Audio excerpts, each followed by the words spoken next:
And now, from your local election headquarters, the only locally produced political talk show discussing the issues that matter to you.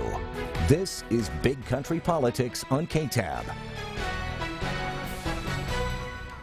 Thanks for being here for this week's edition of Big Country Politics. I'm Victor Sotelo. Let's get right to our political headlines. With the focus on the border between the U.S. and Mexico, Dreamers have dropped out of the conversation. Dreamers, those are the immigrants who were brought to the U.S. illegally as children and now Democrats are again trying to find a way to help Dreamers and refugees with temporary protective status.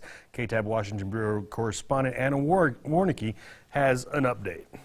I didn't choose where I was born. I didn't choose to come to the United States, but America is my home. Hilario Yanes says when his DACA permit expires in a year, he fears the worst. I don't know if I'll be able to work again or possibly live in the only country I call home. Yanes told members of the House Judiciary Committee his and hundreds of thousands of Dreamers' future depends on Congress. I am not done with my American dream. I'm only getting started. New York Democratic Congressman Gerald Nadler says if this happens, it would create a humanitarian disaster. If these vital protections are removed, hundreds of thousands of people who are integral parts of our communities, who have lived here often for more than 20 years, will be torn from our midst and sent to countries where they no longer have much connection. Nadler says Congress can fix this problem by passing a DREAM Act that would provide permanent protection and a pathway to citizenship for Dreamers and people with temporary status.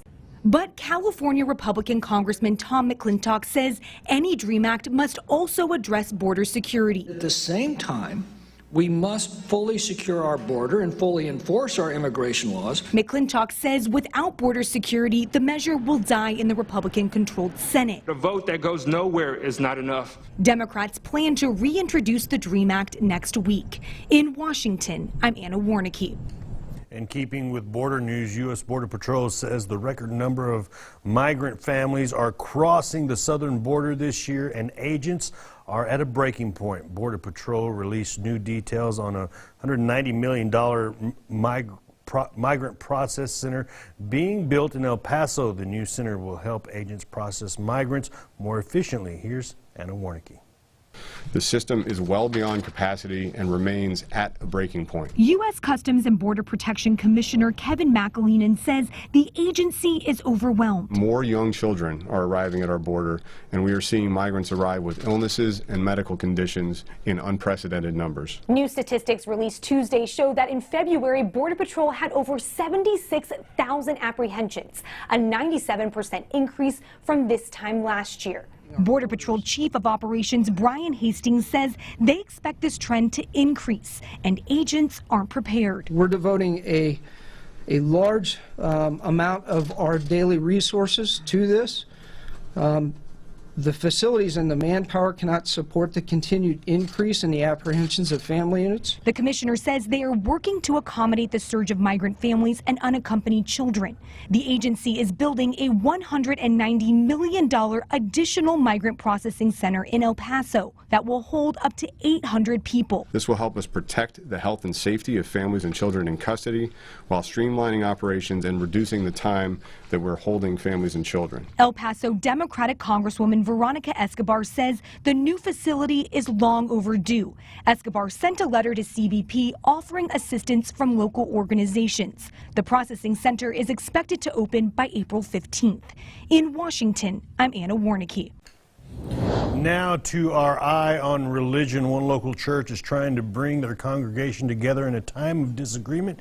The United Methodist Church's governing body voted to uphold their traditional standards, declaring that homosexuality is, quote, incompatible with Christian teaching, thus prohibiting same-sex marriages and the ordination of homosexual persons. KTAB's Jessica Rank has the reaction. From the outside looking in, it would seem like any other Sunday. But for Aldersgate United Methodist pastor Gary Bowles, things in his church were a little offbeat. It feels a little awkward. It's kind of somber. Preaching just days after a decision made that could create a divide in his congregation. You know, it's kind of hard to be joyful in the midst of this because people are hurting everywhere. Bowles' associate pastor chosen as a delegate for a special conference this past week, one where United Methodist churches from all over the world would come together to make a decision based on human sexuality and its role in the church. Some language was included in our book of discipline that placed restrictions on who can be ordained and who pastors are allowed to marry. And so that has been in our book of discipline since 1972. And we've been arguing about it ever since. The argument coming to its forefront this past week, presenting two main plans among others. The first, to stick with the original language and strengthen the enforcement of those rules. And the second, to allow each church to make their own decision based on its beliefs. The first plan passing 53 to 47%. At the conference, I witnessed no celebration. You know, we're all grieving right now, not only for this moment in time, but for the way that things have come about. So now the question becomes, where do they go from here?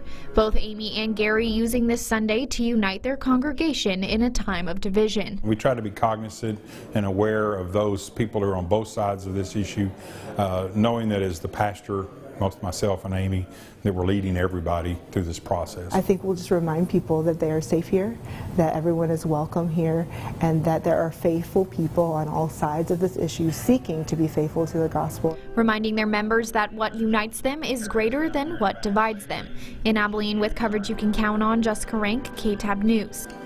All right, thank you, Jessica. The plan was passed at the conference. We'll now move on to the Judicial Council, where they will consider what parts of the plan is constitutional and which are not. As of now, 9 out of the 14 points have been ruled unconstitutional. All right, now to our eye on severe weather season is just around the corner, and that includes tornadoes. City of Abilene participated in a nationwide tornado drill last week, and here's how the city practiced for it. And with the sound of that alarm, students at Bottom Elementary are out of their classrooms and into the hallway, practicing in the event of a tornado ripping through Abilene. We just emphasize safety. Fifth grade teacher Kristen McBride explaining the drill process, something that looks a little different for each classroom. We all are going to be in one hallway with kindergarten, first, second grade, who they maybe haven't done these drills as many times as my fifth graders have. Teaching her students to be leaders. Look out for those students, help them whenever their teacher can't quite get to all 20 kindergartners at one time. And giving them some perspective on how serious these drills should be taken. This happened in Alabama, it could easily happen here as well. That is a great jumping off point for my students, just seeing like, okay, these people had 5 minutes to prepare by the time they heard that there was a possible tornado and then to get to shelter. But for kindergarten teachers, they handle the process with a bit more ease. With a few of mine that get nervous, sometimes I'll let them know ahead of time, hey, we're going to have a drill today. Alleviating some of the stress put on the little ones. You know, the first time you hear that alarm, I mean, it's intense, it's very loud. And so there's a lot more where we can prep kids. Sometimes with our littles, we practice before we ever have a drill. So that way they've got a couple times down, they know what to do, and then they just have to listen for the instructions. And ultimately teaching everyone to be safe and prepared. In Abilene, with coverage you can count on, Jessica Rank, KTAB News. All right, thank you, Jessica. And still to come here on Big Country Politics, we're talking about some big events coming to Abilene and why we want to keep them coming. We're talking with the Abilene Convention and Visitors Bureau. We're back in 2 minutes.